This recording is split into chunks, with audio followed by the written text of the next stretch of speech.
사명연 무분별 십불보연 대인경능이내 남매종 번출요의 부사의 보익생. 인생은 복잡하고 사는 일은 쉽지 않습니다. 그래서 사람들은 종교에 의지합니다.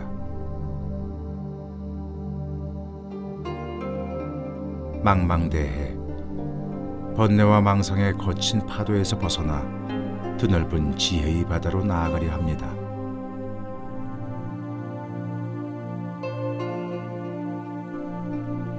깨달음에 이르려는 인간의 소망은 대장경을 탄생시켰습니다. 그리고 대장경은 사바세계 곳곳에 지혜의 말씀을 전하는 길고 위대한 여정을 시작합니다.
산사의 하루는 모두가 잠든 이른 새벽에 시작됩니다.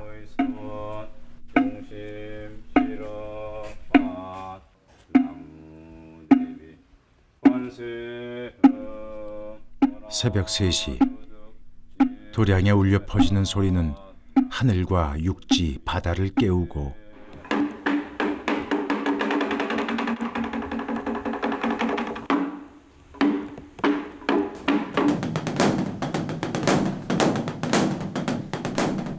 산사의 모든 생명이 깊은 잠에서 깨어납니다.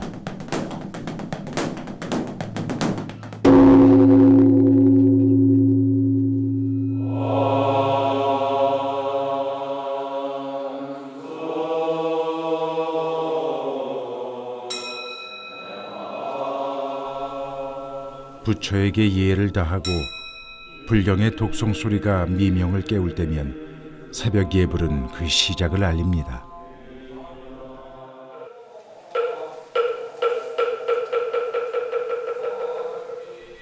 경전의 독송은 부처의 말씀을 내 것으로 만드는 의식입니다. 소리내어 경을 읽고 그 소리를 다시 듣는 동안 나의 마음은 평온해지고 함께 경을 암송하는 대중과 하나가 됩니다.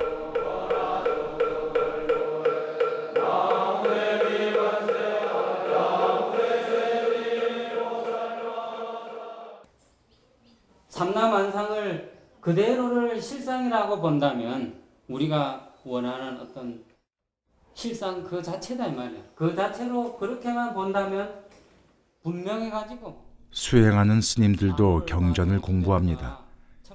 경전 공부는 강의와 간경, 논강 등으로 나눠집니다.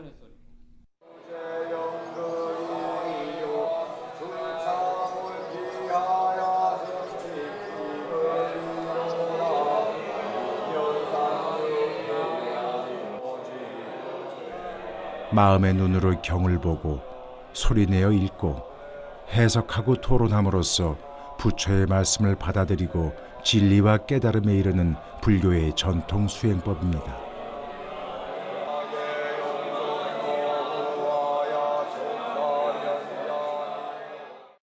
부처님이 가시고 난 뒤에 저희들은 어디에 무엇에 의지해야 되겠습니까? 그때 부처님께서 이렇게 말씀하십니다. 오직 진리에 의지해서 살아가야 될 것이다. 이렇게 이야기를 하시거든요. 그러니까 유한한 존재인 당신에게 의지를 하기보다는 이게 무한히 계속 계승되어져 내려갈 수 있고 발전되어져 내려갈 수 있는 가르침에 의지하라는 말씀으로 마무리를 하시거든요. 그러니까 불교에서 경전이라고 하는 것은 어떻게 보면 부처님보다 더 위대한 의지처라고 이야기를 할 수 있겠죠.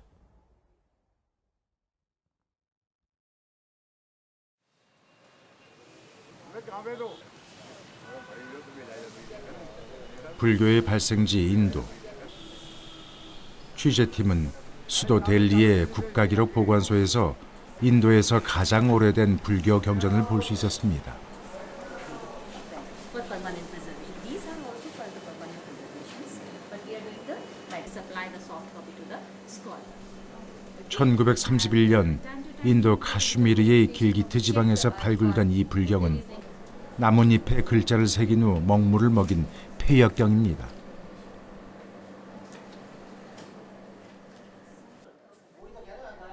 폐역경은 기원전 1세기 무렵 스리랑카에서 처음으로 만들어졌으며 구전으로만 전해오던 부처의 말씀을 정리해서 기록한 인류 최초의 불교 경전입니다.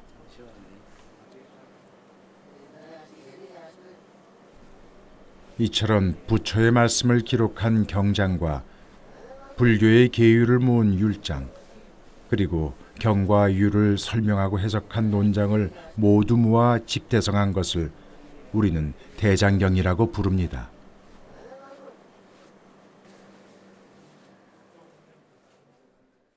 This is Gilgit manuscripts. We call it Gilgit manuscripts, 6th century collection of manuscripts housed in National Archives of India. So this is one of our manuscripts, Vinayak Patika. This is written on birch bark. Okay, and this one is basically 6th century Gupta style writing, and these are the oldest manuscripts in India. 폐엽경은 아시아 여러 나라로 퍼져갔습니다.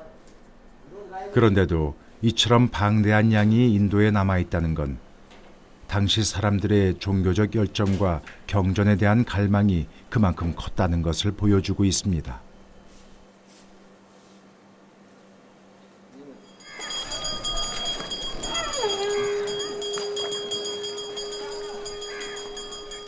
어머니의 강 겐지스.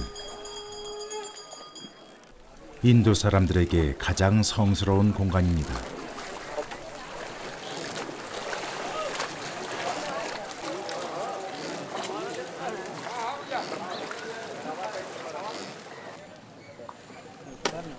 삶과 죽음이 공존하는 겐지스강. 기쁨과 슬픔, 고통과 환희도 영겁의 시간 속에서 무한히 흐르고 있습니다.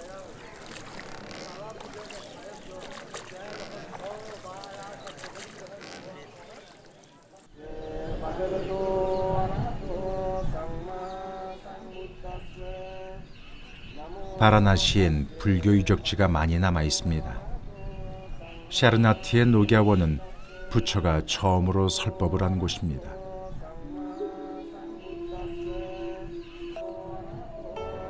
깨달음에 이른 부처는 이곳에 도착해 6년간 함께 고행했던 5명의 수행자에게 첫 설법을 시작합니다.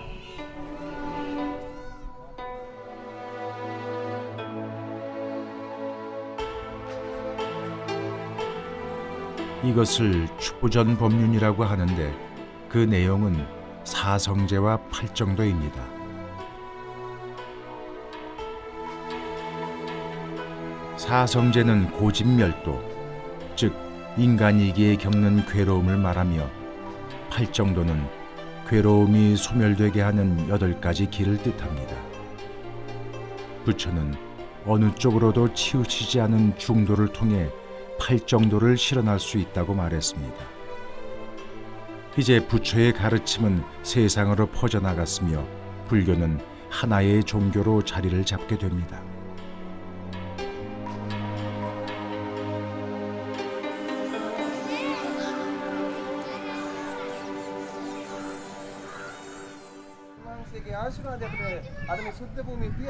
샤르나트에는 전 세계에서 온 불자들의 발길이 끊이지 않습니다. 불교 경전에서 읽고 보았던 부처의 가르침을 이곳에서 느끼고 마음에 새기려는 것입니다.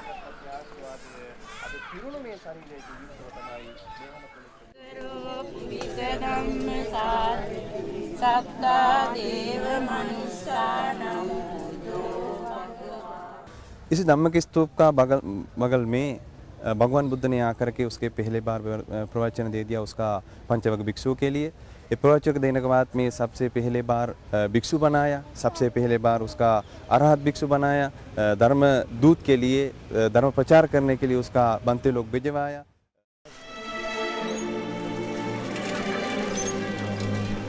취재팀은 이제 부처의 탄생지 룸비니로 향합니다.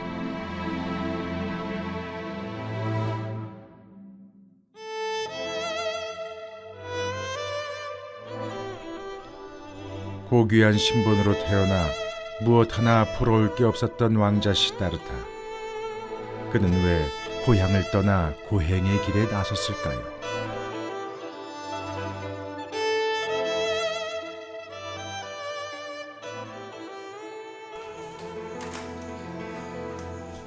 부처는 기원전 5, 6세기경에 태어났다고 합니다. 샤카족의 왕비인 어머니 마야 부인은 출산을 위해 친정으로 가던 중 이곳 룸비니에서 시다르타를 낳았습니다.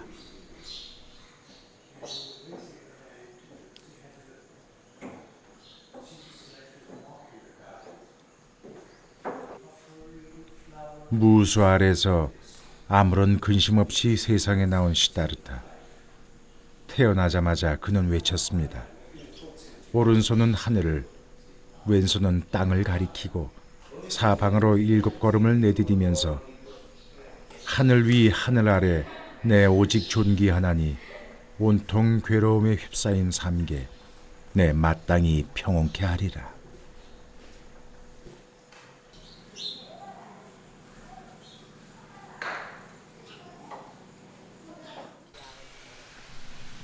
시다르타를 낳은 마야 부인이 처음으로 목욕을 했던 연못입니다.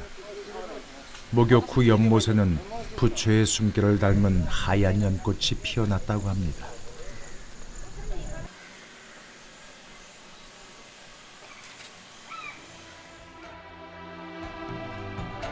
순례자의 안식처 룸비니를 찾은 행렬엔 열렬한 불교 신자 마우리아 왕조의 아소카 왕도 있었습니다. 그는 부처를 찬미하며 이곳을 찾았고 4개의 불탑과 1개의 석주를 세웠습니다. 석주에는 아소카 왕이 내린 명문이 새겨져 있습니다. 왕이 재위 20년을 맞아 룸비니를 찾아 참배했으며 이것은 부처가 태어난 성스러운 곳이니 마을의 세금을 감면해 준다는 내용입니다. So Lumbini today, it is not only a birthplace of Buddha, it is a place from where the peace begins.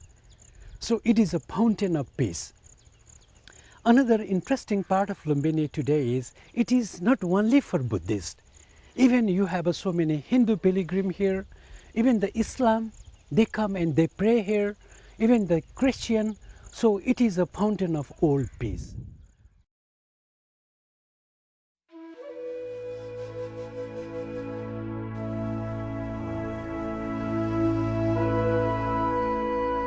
샤카족의 수도 카필라성. 왕자 시다르타가 살았다고 추정되는 곳으로 왕국의 건물과 성문의 흔적이 남아 있습니다. 출가를 결심한 시다르타는 왕자의 신분을 버리고 카필라성의 동문을 나와 길고 긴 깨달음의 여정에 오릅니다.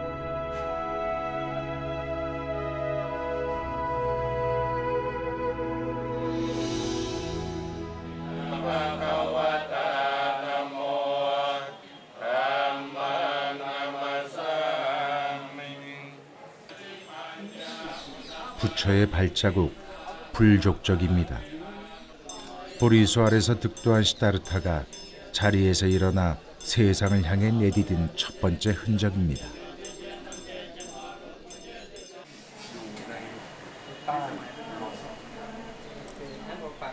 출간 시다르타는 6년 동안 지독한 고행에 전념합니다. 하지만 범민은 사라지지 않았습니다. 그는 보드가야로 자리를 옮겨 보리수 아래에서 새롭게 수행을 시작합니다.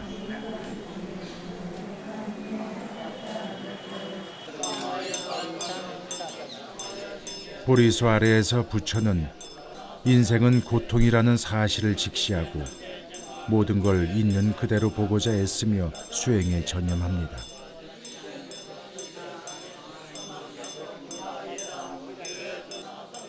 그리고 마침내 깨달음에 도달합니다.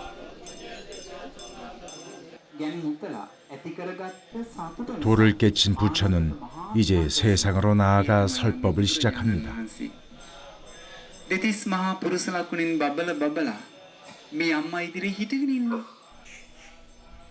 말씀은 수행자를 깨우치고 일반 중생들을 이끌었습니다. 많은 사람들이 부처의 말씀을 듣기 위해 모여들었습니다.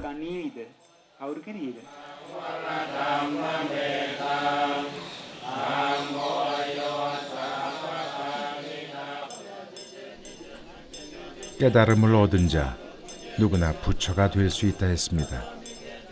그런 이유로 마하보디 사원의 보리수 아래엔 부처의 말씀을 통해 깨달음을 얻으려는 순례자들의 발길이 끝없이 이어지고 있습니다.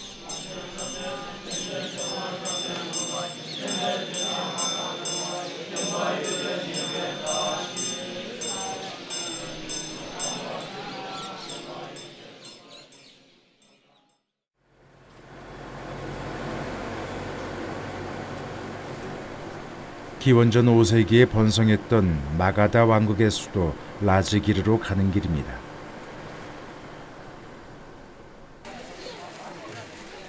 라즈기르는 부처와 인연이 많은 곳입니다. 마가다 왕국의 빈비사리 왕은 부처의 적극적인 후원자였고 부처는 영축산을 비롯해 여러 곳에서 설법을 펴기도 했습니다.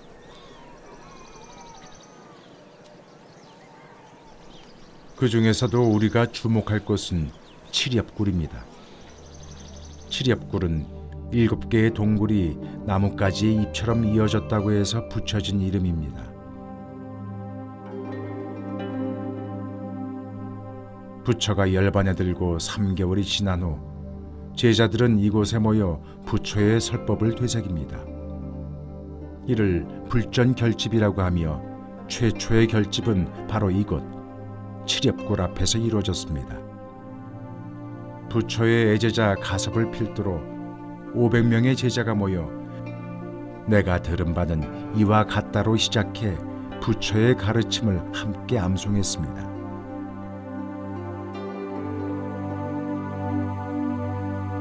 제자들의 결집은 모두 4번에 나눠 행해졌으며 3차 결집에 이르러 구전되던 부처의 말씀이 문자로 기록됐습니다.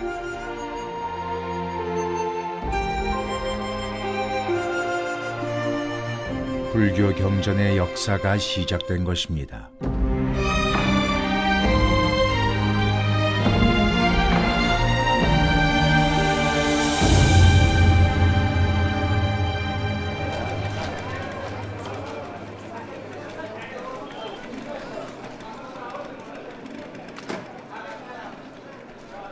인도 북동부에 위치한 작은 도시 레. 인도와 중앙아시아를 잇는 실크로드에 위치한 이곳은 아시아에서 출발하는 상인들의 종착지였습니다. 국제무역의 도시답게 거리 곳곳에서 다양한 민족과 여러 지역의 특성이 융합된 다채롭고 독특한 문화의 흔적을 찾아볼 수 있습니다.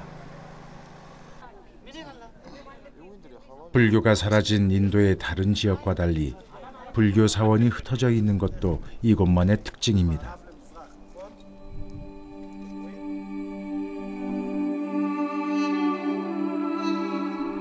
히말라야의 바람이 지나는 곳,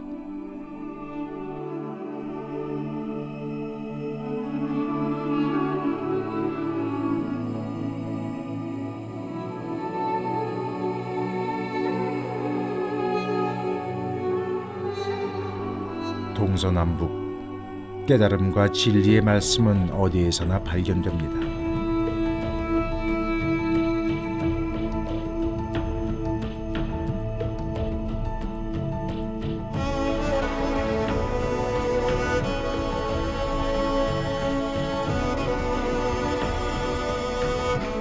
해발 5,000m에 펼쳐진 꽃의 계곡 누브라밸리. 세계에서 가장 넓고 깊은 지구의 심장입니다.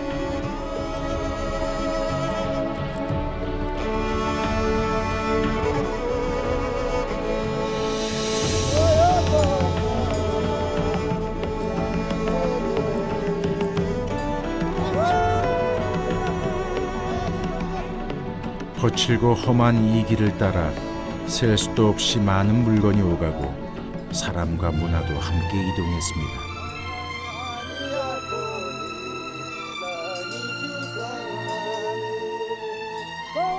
그 속엔 불교 경전도 있었습니다.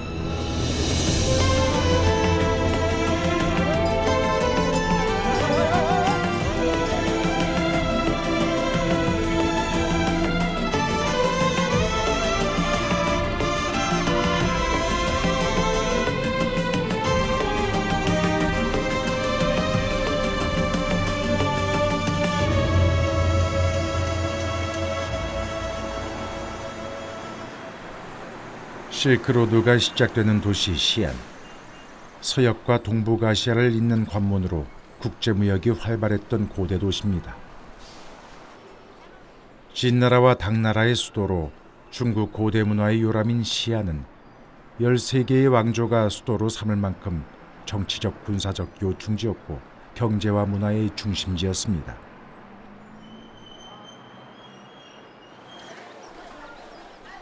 시안은 대장경의 역사에서도 중요한 도시로 손꼽힙니다.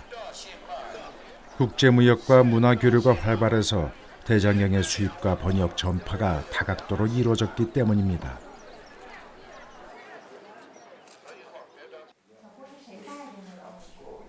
인도 불경의 한역화에 공헌한 두 인물, 후진시대의 위대한 번역가 구마라집과 당나라 고승 현장의 활동 중심지도 이곳 시안이었습니다.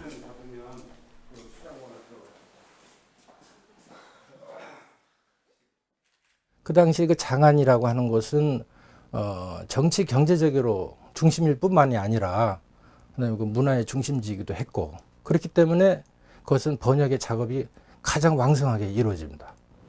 그래서 가령 이제 5세기경에 이제 구마라집이 왔을 때는 그때 후진의 요흥이 소위 그 국가적인 어떤 번역 사업을 이제 벌립니다.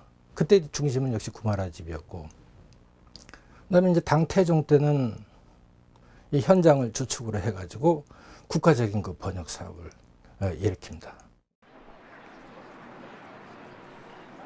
시안 중심가에 우뚝 솟아있는 대안탑, 현장법사가 이끈 역경 사업의 상징입니다. 현장은 11년 동안 자은사에 머물며 인도에서 가져온 불경을 한문으로 번역했습니다. 높이 64m의 7층 구조의 대안탑은 승려 현장이 인도에서 가져온 불경을 보관했던 탑입니다.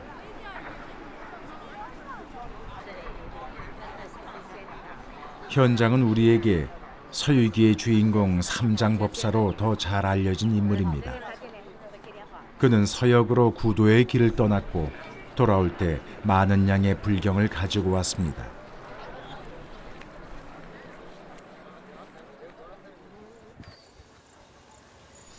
인도를 순례할 당시 현장은 세계에서 가장 오래된 대학 나란다에 머물며 불법을 공부했습니다.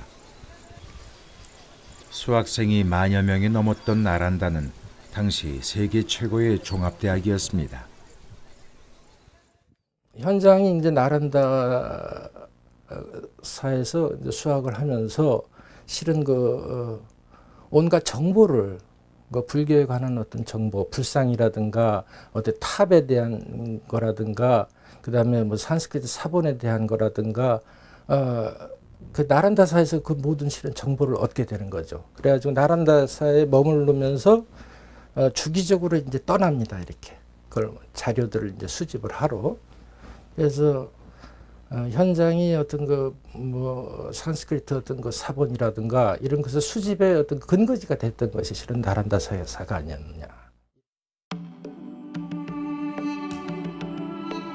629년 현장은 황제의 금지령을 깨고 몰래 시안을 빠져나와 인도 순례의 여정에 오릅니다.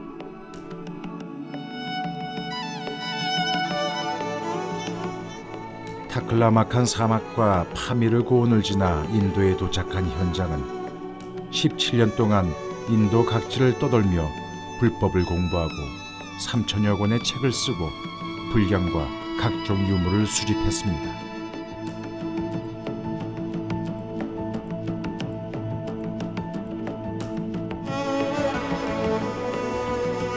(654년) 다시 시안으로 돌아오자 당태종은 크게 환영하며 그를 맞이했고 역경 사업의 적극적인 지지자가 됐습니다.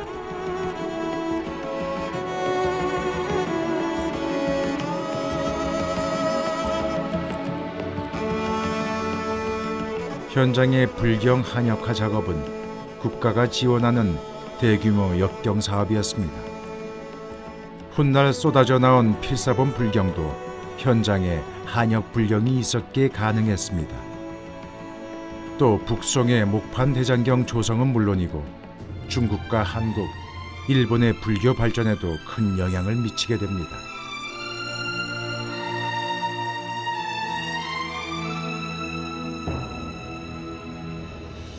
불경의 한역 작업 이후 제작된 수많은 필사 경전을 모아 정리한 목록서 개원 석교록입니다. 이 책 19권은 현존하는 경전 수를 1076부 5048권으로 정리하고 있는데 이는 훗날 대장경 조성의 기본 틀로 이용됩니다. 일종의 대장경 계획서가 완성됐다고 할 수 있습니다. 화려한 귀족 문화와 진솔한 서민 문화가 공존했던 송나라. 송대의 문화가 다양했던 건 인쇄술의 비약적인 발전 덕분이었습니다. 서적의 대량 생산으로 누구나 책을 볼 수 있게 된 겁니다. 북송이 세계 최초의 목판 대장경을 만든 것은 결코 우연이 아니었습니다.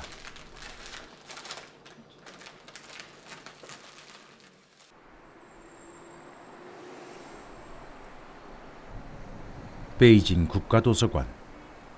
아시아에서 가장 큰 규모를 자랑하는 중국 제1의 자료 보고입니다. 이곳은 북송 대장경 혹은 개보 칙판 대장경이라고 부르는 세계 최초의 목판 대장경 인쇄본이 보관돼 있습니다.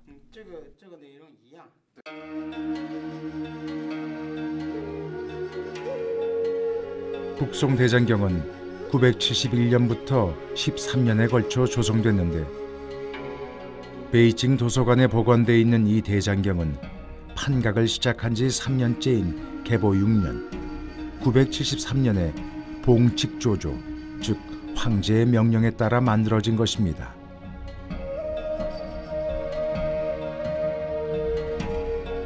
목판 한 장은 23개의 행으로 구성되고 각 행은 14개의 글자로 집자되어 있는데 이는 북송 대장경의 특징입니다.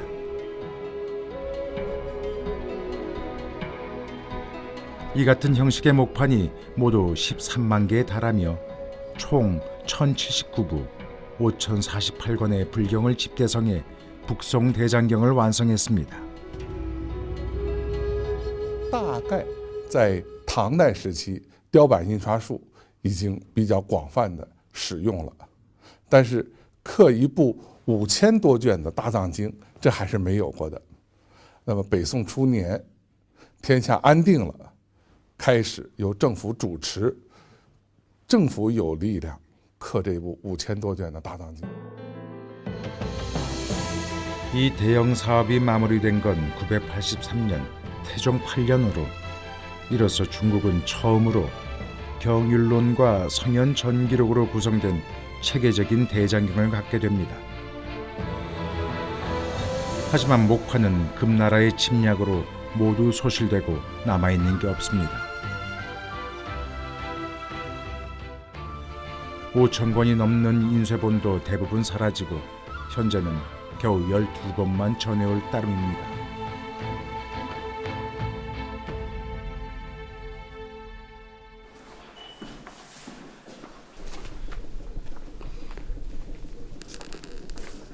북경 남서쪽 외곽에 위치한 팡산은 돌이 많은 곳으로 유명한 지역입니다.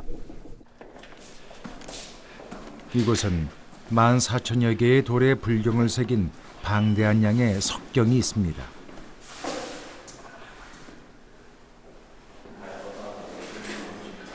팡산 석경은 500년에 걸쳐 제작됐습니다. 석경을 새긴 데엔 두 가지 목적이 있습니다. 하나는 수행을 위해서입니다.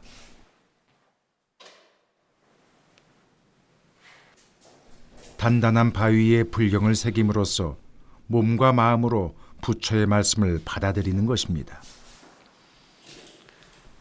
또 하나는 보존을 위해서입니다. 而房山的特点，石刻，这个石刻就为了保存这个藏经啊。他的一个观念，为什么今晚要刻石经呢？经不灭，道已不灭。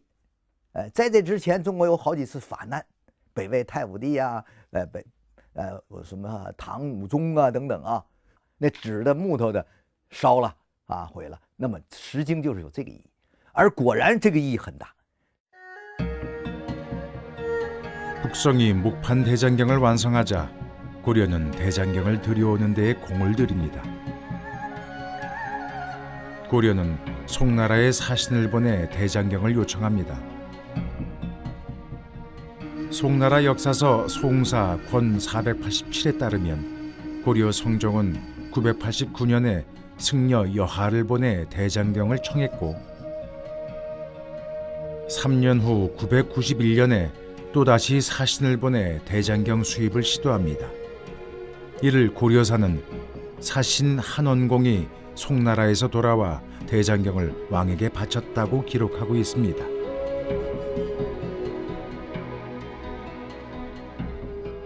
이때 한원공은 북송대장경 482람 5048권을 들고 왔는데 이는 송나라가 세계 최초의 목판 대장경을 완성한 지 겨우 8년 후의 일입니다.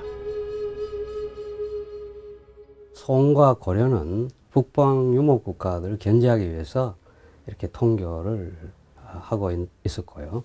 또 고려에서는 그런 견제라는 차원보다도 또 송으로부터의 선진 문물, 예를 들자면은 국가 체제 정비에 관련되는 거라든지 불교 문화라든가 이런 것을 수입하는 차원에서도 교류를 하고 있었던 것입니다.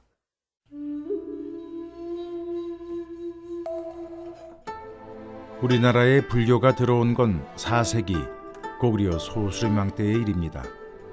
이후 백제와 신라를 거쳐 발전을 거듭했고 고려에 이르러 불교 문화는 최정점에 이르게 됩니다. 이러한 자주적인 불교 전통이 있었기에 대장경에 대한 고려의 관심은 당연한 것이었습니다. 북송의 대장경을 받아들인 고려는 이에 그치지 않고 1011년, 현종 10년 스스로의 힘으로 목판 대장경 조성을 추진합니다. 이 작업은 1029년까지 이어졌고 잠시 중단됐다가 1046년 문종대에 이르러 다시 시작됩니다.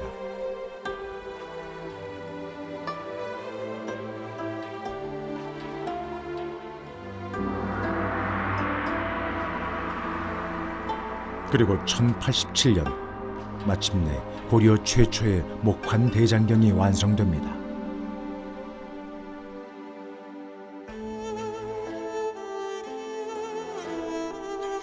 초조 대장경의 완성은 해인사 8만 대장경보다 200여 년 앞선 것으로 고려가 체계적인 불교 경전을 갖게 됐음을 의미합니다.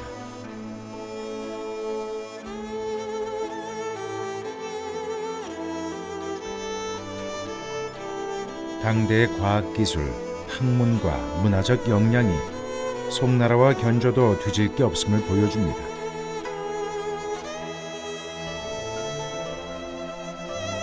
더욱 놀라운 것은 불안한 국내외 정세와 고란과의 전쟁 중에 왕실과 백성이 함께 대장경 조성의 대역사를 이뤄냈다는 것입니다.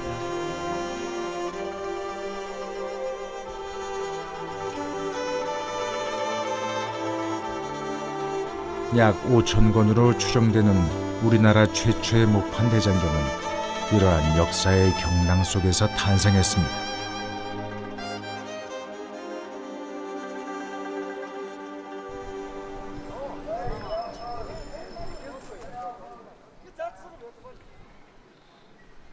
중국 산시성 불궁사의 응현 목탑은 세계에서 가장 크고 오래된 목탑입니다.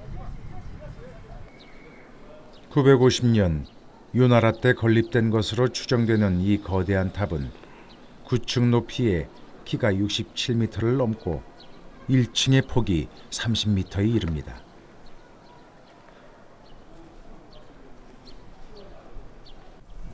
철못을 사용하지 않은 건축 기법으로 중국 고건축의 진수를 보여주고 있습니다. 이 탑엔 요나라가 만든 대장경이 보관돼 있었습니다. 在木塔第4层主佛像的背部发现有一个圆洞，然后专家经过研究把它切开，在里面发现了这个辽代密藏，有《妙法莲华经》第2卷，还有《神农采药图》，那么还有发现了很多的经书的残片。 요나라가 거란 대장경을 만들기 시작한 건 1031년. 북송 대장경은 물론 고려의 초조 대장경보다 늦게 조성됐습니다. 거란 대장경은 중원 계통인 북성 대장경과는 다른 북방 계통으로 28행 17자로 구성되어 있습니다. 모두 479함으로 경판을 완성한 후에도 자료가 입수되는 대로 계속 보충해가면서 1054년에 완성했습니다.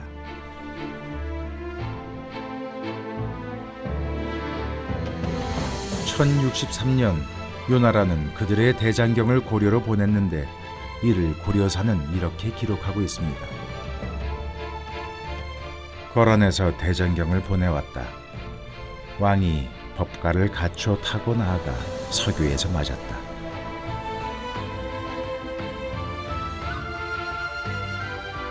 그리고 문종은 거란 대장경을 당시 조성 중이던 초조 대장경에 적극 활용했습니다.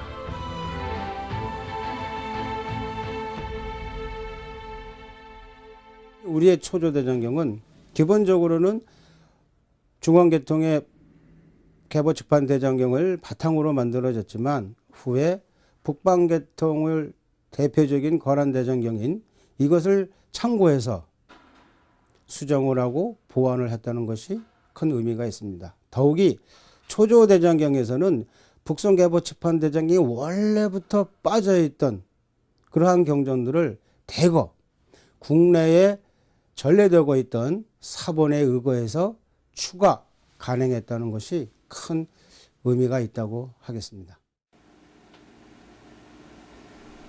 완성된 초조 대장경은 481함 5048권으로 1087년에 작업을 완료한 후 수도인 개경 인근의 사찰, 현화사와 흥왕사 등에 보관됐습니다. 그러다 1200년을 전후에 팔공산 부인사로 옮겨집니다. 이규보라는 분이 1196년에 개경에서 상주로 오면서 남긴 그 시가 있습니다. 시 앞머리에 설을 붙여놨습니다. 약간의 그 설명을 붙여놨는데 거기에 보면 어디를 경유해서 어디서 쉬고 어떤 길을 이용했다는 게 나옵니다. 그렇다면은 이런 초조 대장경판이 부인사로 이동된 경로를 한번 생각을 해본다면은 아마 남한강수계, 낙동강수계 그리고 지류인 그 오늘날 금호강을 따라서 팔공산으로 이문되지 않았을까 이렇게 생각이 됩니다.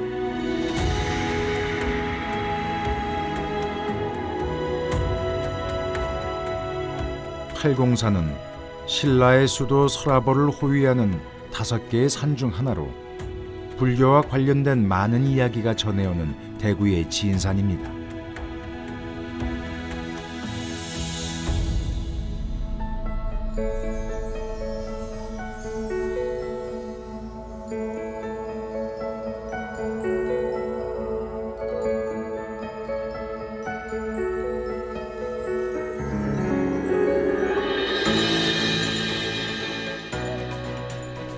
천년고찰 부인사. 부인사의 역사는 7세기 신라 때로 거슬러 올라갑니다.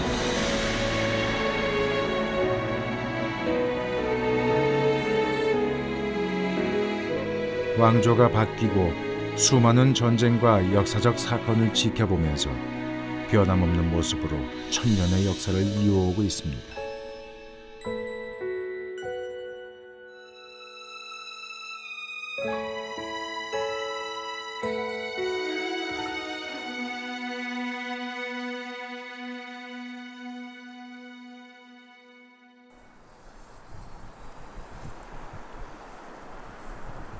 영남 지역의 중요 고찰로서 그 위상이 드높았던 부인사는 험준한 산세와 더불어 북방에서 멀리 떨어져 있어서 나라의 보물 초조대장경을 보관하기엔 더없이 좋은 곳이었습니다.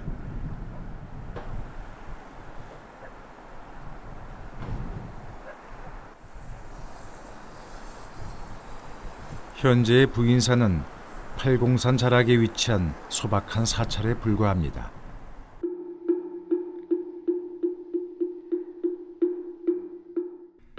하지만 고려시대 부인사는 대규모의 잔경각을 보유할 만큼 팔공산을 대표하는 대가람이었습니다. 개경을 떠나 먼 길에 올랐던 초조대장경은 이곳 부인사에서 한숨을 돌리고 봉안처에서 편히 쉴 수 있었습니다.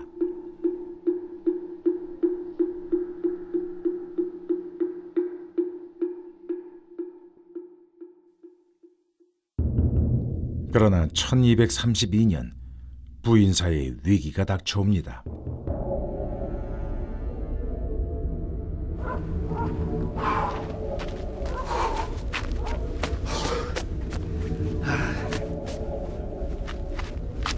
불! 불이야! 불이야! 불이야! 불이야!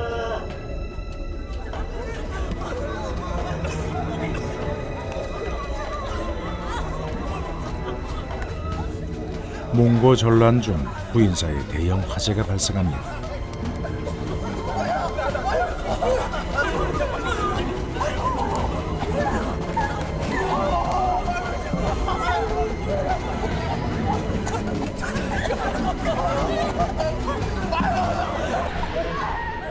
불은 초조대장경 목판을 보관하던 장경각으로 번져갔습니다.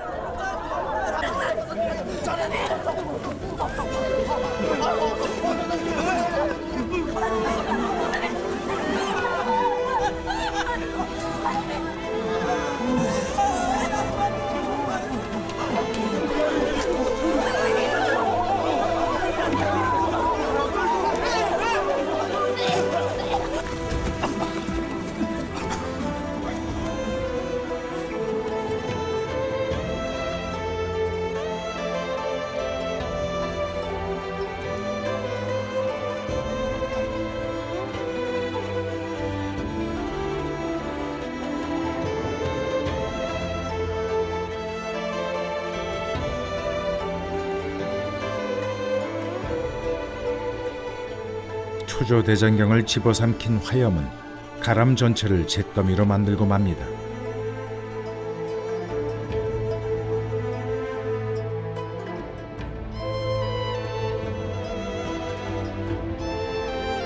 이 사건을 이규보는 다음과 같이 기록하고 있습니다.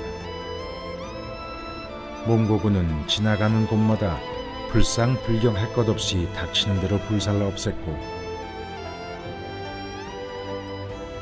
부인사에 소중히 모셔두었던 대장경판도 휩쓸려 해를 입었다.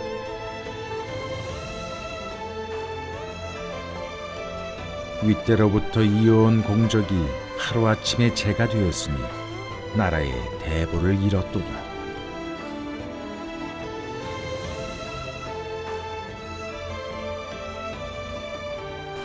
초조대장경 목판보는 그렇게 화염에 휩싸여 역사 속으로 사라져갔습니다.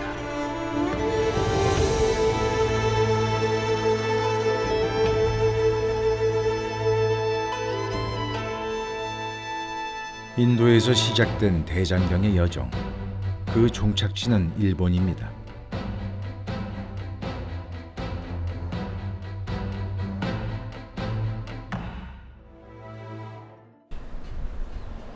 교토 남선사는 13세기에 천황의 별궁을 선종의 도량으로 건립한 일본의 국보급 사찰입니다.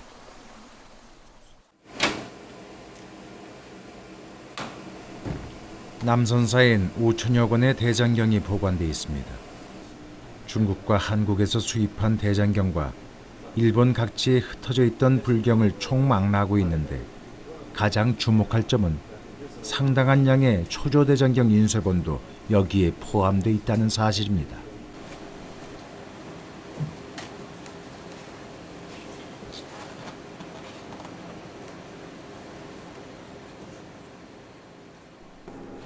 남선사가 보관하고 있는 초조대장경 인쇄본은 약 1,800권.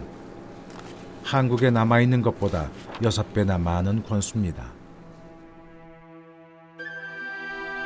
칼끝이 살아있는 단정한 글씨에 한자 한자 나무에 새기고 마음으로 외우던 고려인들의 뜨거운 숨결이 느껴지는 듯합니다.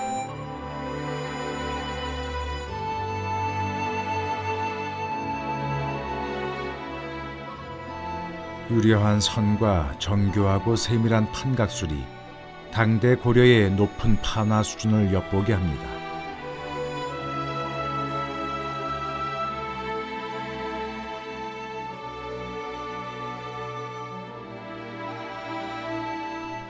목판은 잿더미로 사라졌지만 인쇄본은 바다를 건너가 수세기 동안 낯선 땅 이곳 남선사에 보관돼 있었던 것입니다.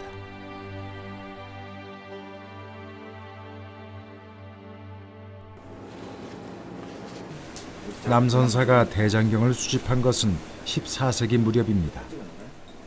초조대장경 역시 이때에 들어온 것으로 추정되지만 정확히 언제 어떤 경로를 통해 수입됐는지는 알 수 없습니다. 한국에서 일본으로 건너온 초조대장경, 누구에 의해 어떤 길을 따라 여기에 오게 된 것일까요?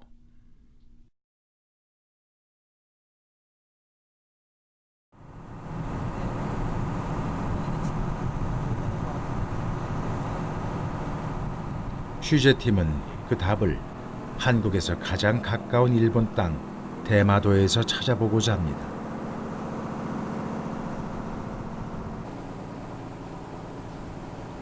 대마도는 오랫동안 한반도와 일본 열도를 잇는 중개지 역할을 해온 작은 섬입니다.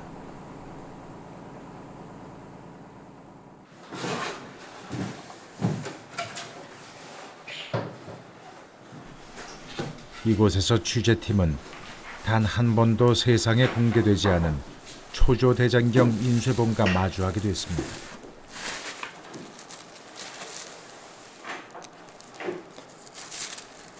대마도 역사민족 자료관은 한국에서 온 취재팀을 위해 대반야경 초조본 600권을 최초로 공개했습니다.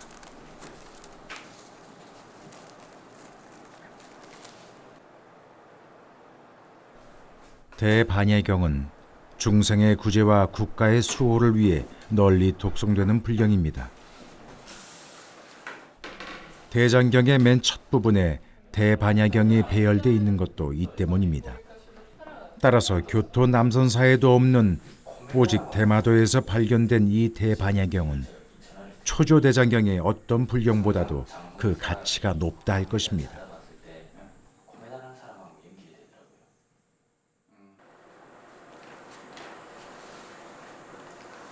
본말에 역경자에 관련된 내용이 다 끝나고 난 뒤에 일본에서 이 경전의 유래에 대해서 적어놓은 묵서 기록이 있습니다. 여기에 따르면은 이 경전은 일찍이 조선으로부터 온 것이다 라고 적혀져 있습니다. 고려의 보물 초조대장경.